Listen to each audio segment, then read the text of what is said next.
phrase, that's something completely different. I'm an engineer, so where we sit is very much around, I think, it's yourself that was mentioning, sorry, you've got the low cost. You know, you've got, and I think you also mentioned about the number of RTK GPS-enabled systems you've got out in Turkey, fairly small at the present moment. Well, we're going there, trying to reduce the cost of implementing sensors and informatics technologies literally within the field so that you can actually get them more ubiquitous. Very much using the likes of these sorts of things and linking up commodity commercial electronics. I'll give some background, because I'm conscious that mine is 1 hour to talk. So it's very much going back from an electronic engineering perspective. We're sat in University of Manchester in an electronics group. We are very much acting as a systems integrator. So basically using electronics alongside all the scientific disciplines on that sort of middle part. So we sit that pulling things together. We work with mechanical engineers, computer science, and bioscientists to bring in all the elements that actually you could actually incorporate into a sensing system or a sensor network, such as to pick up the features you might use a big laboratory system to do, or actually do it in a different way within the field. We then work with the likes of the business schools, or we look at the business offer. I think again you were mentioning about the cost of implementing some of this technology. Yes. We again looked at not selling the technology, but selling service offers. You know, so basically each one of the applications you offer a farmer or a consumer, they don't pay for the widget itself, the device itself. What they pay for is every time they use it. And so it's almost like having a satellite box on top of your television set. You know, you're paying for the service, you're not paying for that box. So we started from, my background is actually in the crop protection industry from Syngenta. So very much our drive has been seed breeding crops protection in the first place. But now we've broadened the whole offer around the whole retail area, dairy, livestock, grain processing. But because we're a bunch of engineers, we have to partner with others in the agronomy and food technology area. That's why Steve obviously introduced the agri-food area. Now for us that's very, very useful because we don't have greenhouses, we don't have livestock, we haven't got research farms within Manchester. If you've been there, it's basically almost about as London. It's that big city. All you've got is agriculture. So with the NA community and broader than that, it gives us access to those sort of playground things to actually go stick our sort of kit on and actually interact with the farmers.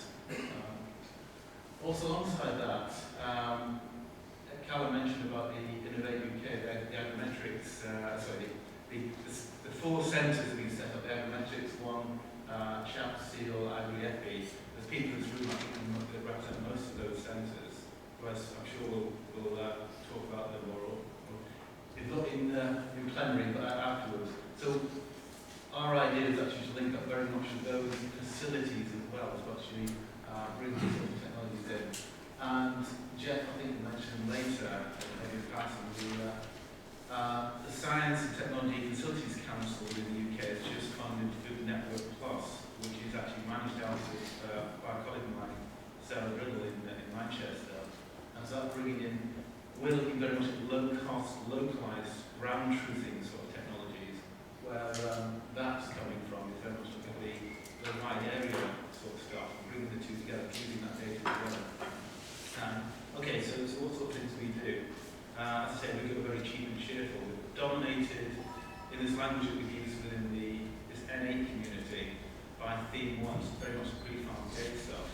And the sort of things we've been doing, things like applying very low-cost sensors for, say, fungal pathogen detection on a network such you can actually predict the ingress of a disease in the field and actually mimic the way the crop responds by actually building into a sensor modality so that you can actually see that disease coming in and it's a viable disease coming into your crop.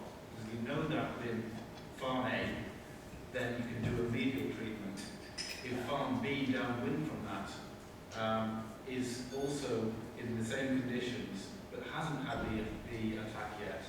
actually do a preventative treatment there, so it's a lot more powerful. So building up that sort of business offer. We're looking for low-cost technologies that operate below the soil. I mentioned that's a bit more, a little later on, because it sort of builds up our model, really.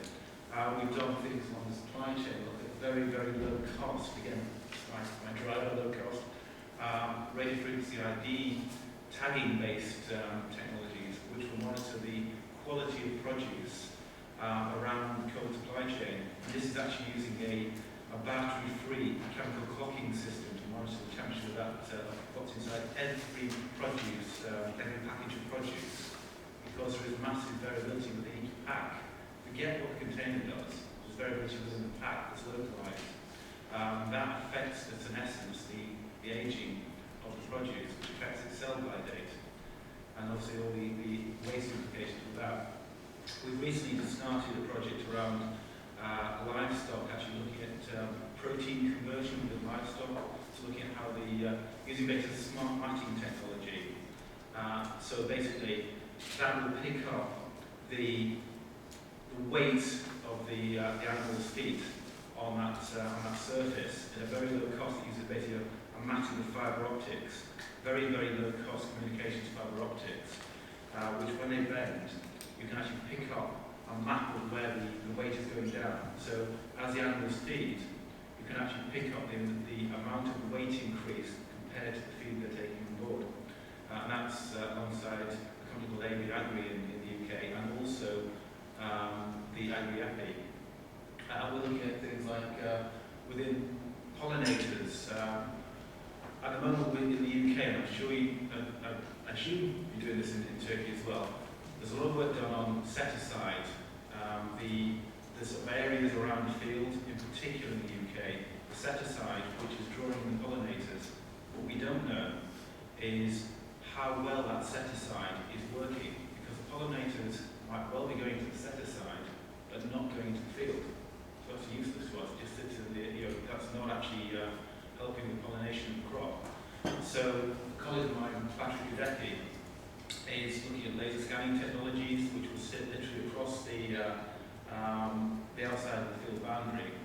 They work at the wavelengths that light does not get transmitted from sunlight to the Fraunhofer bands, and he basically looks at backscatter of the pollinator wings. You can see where the pollinators are when they go into the field and when they come out in real time. We're doing stuff in particular on nutrient monitoring within hydroponic and aquaponic systems, so very intense production of crops, so that we're actually profiling the feed within each one of the cells within a hydroponic system, using, again, very low-cost technologies.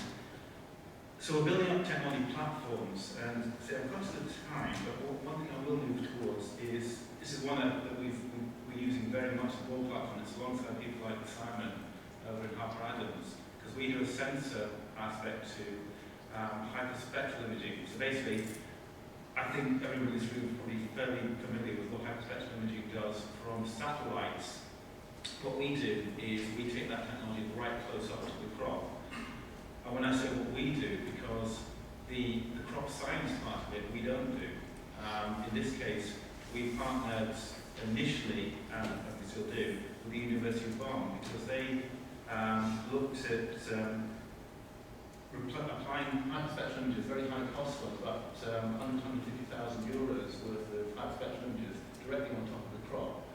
And then looking up for, in this case, again, it was fungal pathogens they were looking at initially, and then also abiotic stresses as well as biotic stresses.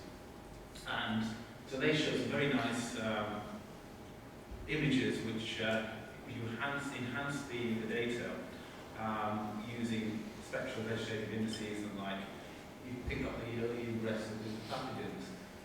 We basically looked at that and said, okay, well, how do you reduce the cost of that? Well, you can actually change it to a broadband detector and narrowband sources, rather than having narrowband detectors and a broadband source outside it's the sun. Inside it doesn't need to be. So we use light-emitting diodes as our narrowband sources, and just standard digital camera technology with the infrared filters removed as the detectors. Nothing rocket science about that, but it's how you package the whole thing. And so we went along to Devon, and their exemplar disease was Cercospora disease on sugar beet. And I'll come on to this one, because there's a particular angle with Turkey which we need to be addressing in this area. So basically what we showed was that we could take our equipment, a Canon digital camera, that costs about $300, a few LEDs, and replicate what they were getting from a €150,000 worth of imaging camera, abstract imaging camera. But we got better results as well, because we could put more energy down at the bands that were important, and we could actually get the higher spatial resolution because we had a 12 megapixel camera compared to the one. This particular area, right,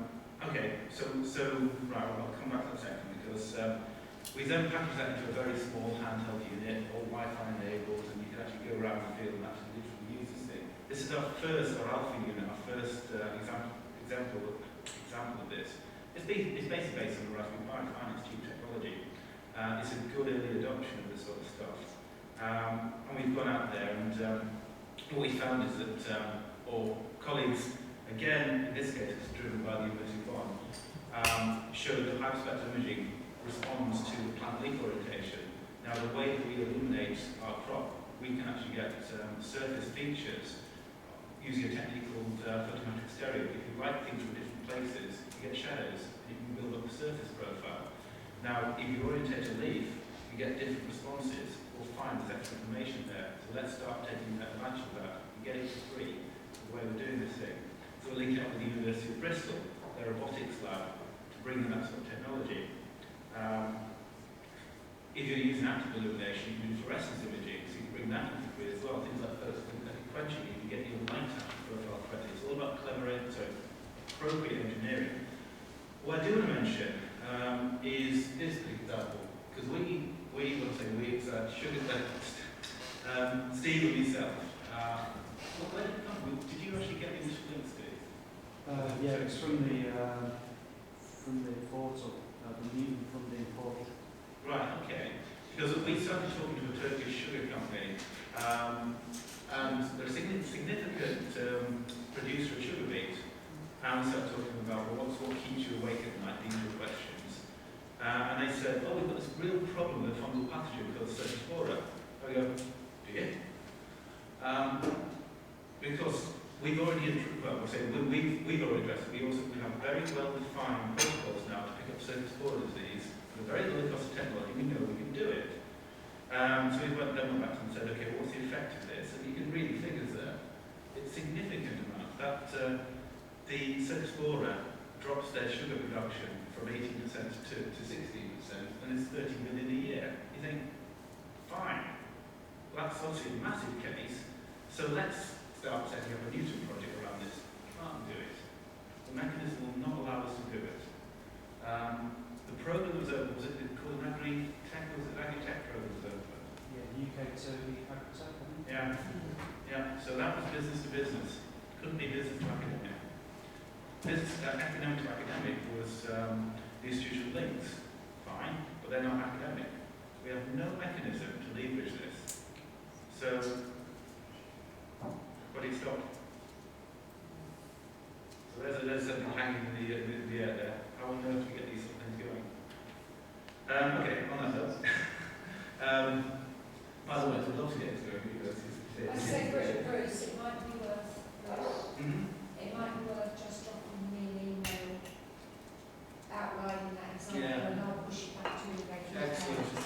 Right, let's get some results on this. Okay, I say I've got some time, so basically what we do, we try to break the triangle where every sentence, so they keep saying this, we have to spot up there with this. So we're trying to bring together a lot of different modalities at very low cost, and then create a platform. But where we're also going, on one actually, because like I say, I'm across the time. So we've got the work with Simon around weed management. I won't go into the details, it's actually, there's a lot of IP associated with that. But yeah, so we do the sensing part. Simon does a lot of robotics around this lately. Are you talking for me about that? Yeah, okay, fine. I'll let you talk to Simon outside the room on that one.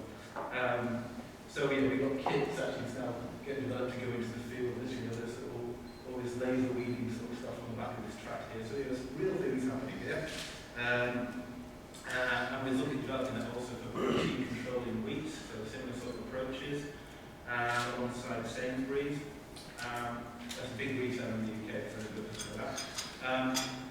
the spin-outs on this for smallholders as well. Now, you talk about small farming in Turkey. We're looking at it for India, where you've got 120 million smallholders with less than 1 hectare. So you've got to really drop the cost for that.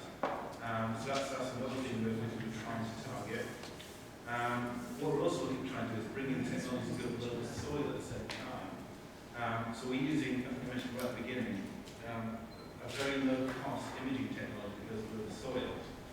Originally it's been used in chemical plants, so this is why it says from plant to plant. Chemical plants, there's a big pressure filter on one side, on the left-hand side. On the right-hand side, we obviously have green plants. And what we're doing is saying, okay, the technology you can use for imaging within big production vessels.